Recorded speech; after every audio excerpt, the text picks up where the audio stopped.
Se alguém te perguntar qual é o seu diferencial, não perde tempo falando do quanto que você é grande, porque não é sobre isso. Fica comigo até o final aqui que eu vou te explicar exatamente como que você deveria se posicionar numa pergunta dessa. Uma pergunta dessa que fez a Natália sair de si a ponto de dizer: não quero você na minha mentoria, não quero você no meu grupo. Essa pergunta doeu e vi muita gente criticando, vi muita gente falando: não deveria ser assim, ela é muito grande para poder dar uma resposta dessa e tudo mais.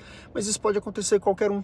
Eu tenho certeza que na cabeça dela, ela sabia exatamente quais eram os diferenciais, o porquê que alguém deveria comprar dela. O problema é que não adianta eu saber. Primeiro, é preciso se perceber dessa forma. Perceber por quem? Por mim? Não, pelo grupo, pelas pessoas, por quem está te ouvindo. E se você precisa passar uma mensagem que seja coerente com aquilo que você gostaria que as pessoas vissem de você, a culpa é sua, segunda coisa, por não ter uma boa mensagem, por não entregar, por não comunicar da forma que você deveria. É importante que a gente defina, primeiro, que o jogo da venda, ele acontece muito antes de você fechar negócio, tá? Quando a gente pensa na jornada do cliente, ele não tem interesse por nada, nem necessidade de nada. Ele é um total desconhecido, avesso àquilo que você está ofertando e ao seu produto e à sua solução, independente do que você vende. Ele não está nem aí para você. Tá? Só que em dado momento, aquilo se torna importante porque ele percebeu que ele tem uma dor, algo a ser resolvido. Quando ele tem algo a ser resolvido, ele começa a pesquisar sobre isso e aí ele encontra quais são as soluções possíveis para aquilo. Só a partir daí é que ele começa a pesquisar você. Quais são as empresas que podem me ajudar a resolver esse problema da forma como eu entendo que deveria ser resolvido esse problema. Então a maior parte do jogo, até chegar em você, ele já aconteceu. Ele já aconteceu. Então a gente precisa definir, além de que o jogo ele já está rolando quando você está na frente do cliente, então por melhor que seja a tua performance, se não tiver essa segunda e a terceira parte, primeiro, posicionamento. Segundo, diferenciação, tá? E qual é a diferença dos dois? O que é diferenciação? O que é posicionamento? O que é posicionamento? O que é diferenciação? Primeiro, o jogo já aconteceu. Então, posicionamento é onde esse jogo está acontecendo, tá?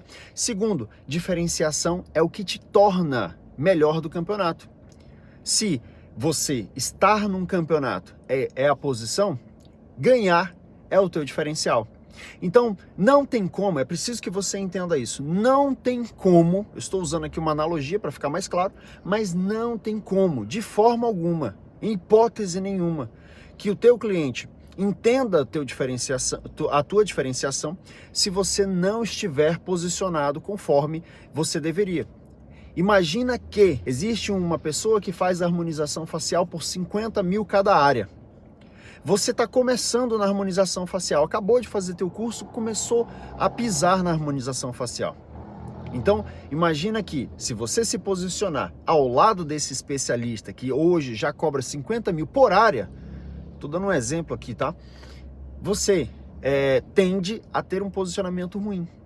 Por que esse posicionamento é ruim? Porque na hora que o teu cliente for pensar sobre isso, ele vai te comparar.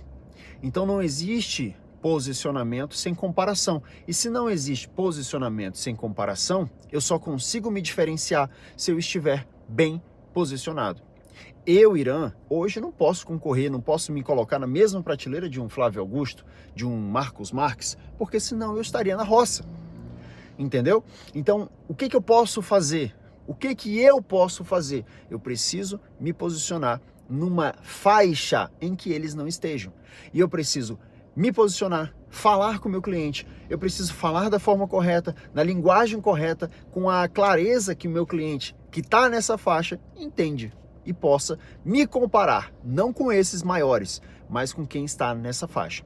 Então, diferenciação é uma coisa, é como você faz para ser o melhor do campeonato. Posicionamento é qual campeonato você está jogando. Dito isto, você precisa entender 5 coisas. A primeira, quem não se posiciona automaticamente é posicionado. O teu cliente ele vai te comparar. Entende? Você está num jogo. O teu cliente ele vai te comparar. Ele vai querer saber o porquê que você deveria ser premiado como o melhor do campeonato. O porquê que ele deveria abrir a carteira e te premiar como o melhor do campeonato. tá? Então, se você não faz isso de forma intencional, ele vai fazer por você. E aí não adianta arrotar que você fatura tanto e tudo mais. Por quê? Porque você está numa prateleira na qual ele não consegue ver a sua diferenciação.